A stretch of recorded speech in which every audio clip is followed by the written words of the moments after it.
Hi, and welcome to What They Don't Teach You in School, where we teach life. My name is Donnie Thomas, and today we're going to be talking about how to control the narrative of your life.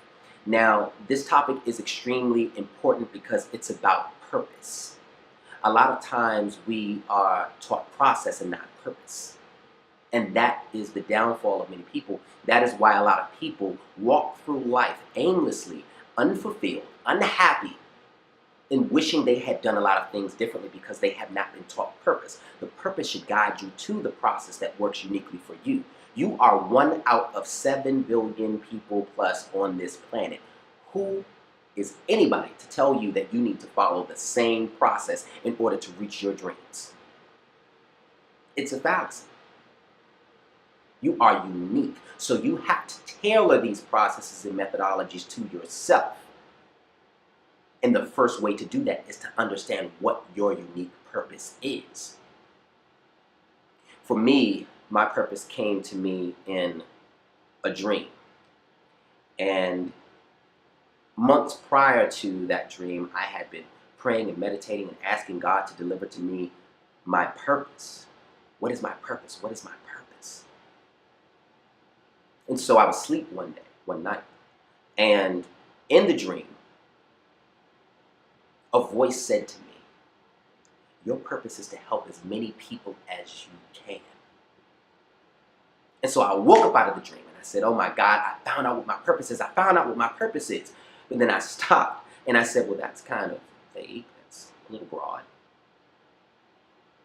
But it wasn't, because God had delivered to me the what, and it was up to me to figure out the how.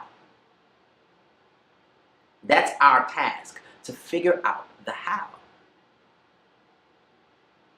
You see, my purpose is to help as many people as I can. And the how is to help as many people as I can, given the gifts that I've been blessed with. Don't let anybody tell you that your gifts aren't good enough.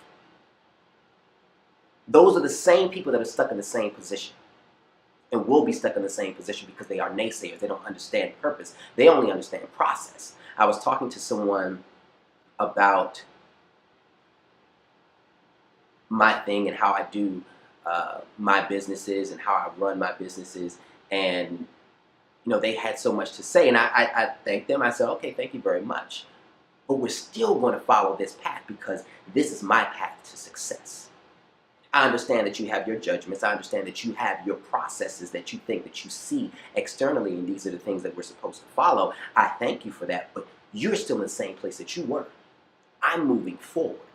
Don't let anybody tell you or judge your purpose and how you choose to walk your walk.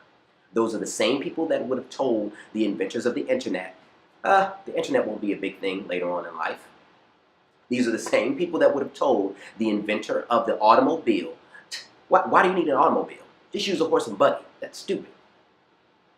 So get those naysayers out of your life. You smile, you say thank you very much, but you say you are still in the same place. Why would I even listen to you?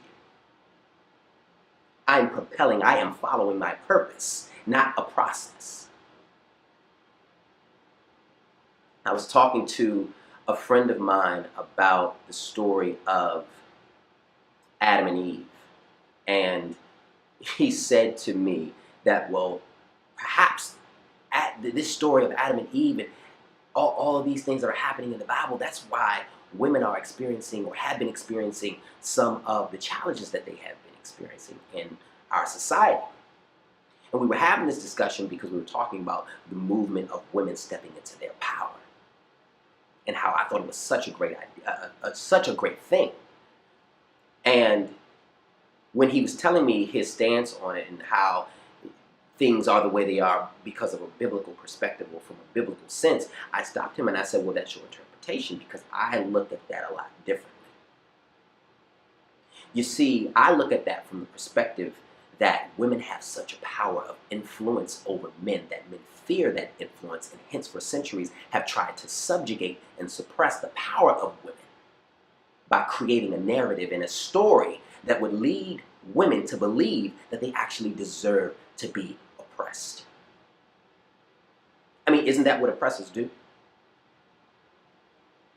Oppressors find powerful people that they fear and they subjugate them through fear. And they create a story, a narrative that would suppress the light, that would dim the light of those individuals and cause them to believe that they actually deserve to be treated the way they are being treated. And they follow a process, the process that has been given to them by their oppressors. Stop following processes. Start thinking about your purpose first and let that guide you to the process that works for you.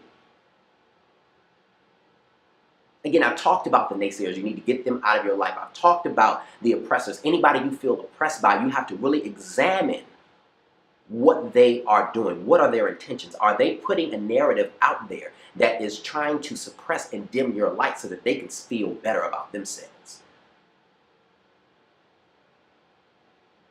Because they feel inadequate, they want to suppress your light. Because they can't control themselves, they want you to dress a certain way, act a certain way, talk a certain way, walk a certain way, wear your hair a certain way.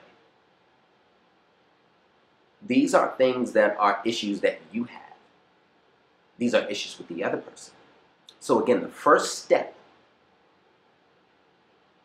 to understanding how to control the narrative of your life is to think about what the hell it is you want to do with your life. What is your purpose?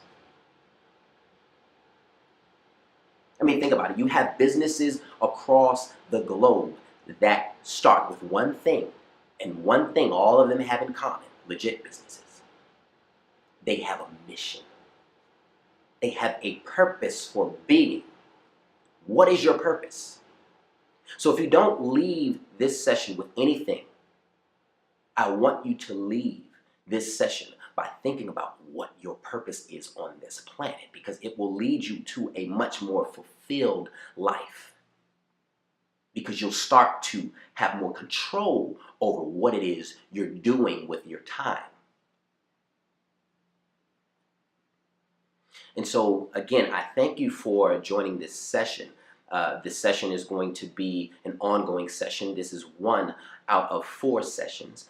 And we'll talk about next time the second step to figuring out how to take control of the narrative of your life. Again, my name is Donnie Thomas, and I thank you very much for joining this session, and I look forward to talking to you next time.